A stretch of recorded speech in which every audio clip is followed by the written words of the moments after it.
नमस्ते दोस्तों, आज है हम लोग का दूसरा दिन। तैयार होकर मैंने पी चाय पीने के बाद मैं खाया लड्डू मीठा खल्ला। लड्डू खाने के बाद ग्वारफली का साग दाता में गया आज गोम कमसारो मलियो ट्रैक्टर कमसा कहता था जाओ जालोर मैं की जालोर तक परा छोड़ जो बालवड़ा विसंगड़ वालों रोड पूरो टूटोड़ो तो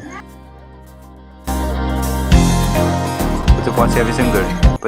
पछ सड़िया जालोर हाईवे माथे नदी देखो चालो रही छोड़िया कीट को होटल तके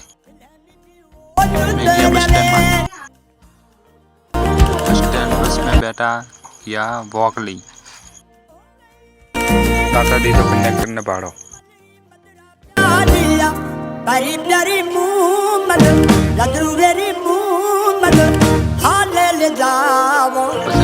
बैठा नौवीं बस में अणमें हाथी भीड़ घनी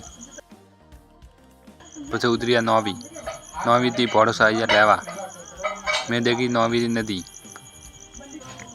पछे मैं गया साधुल सिंह जी रे दर्शन करवा वापसी ना हाथी जोड़े मैं गया घरे आवन खाधी रोटी हाथी पीढ़ी और सब्जी रोटी सकी और नमकीन पछे मैं देखी टीवी। अगर वो थाने व्लॉग पसंद आयो तो लाइक करजो, कमेंट करजो, शेयर करजो।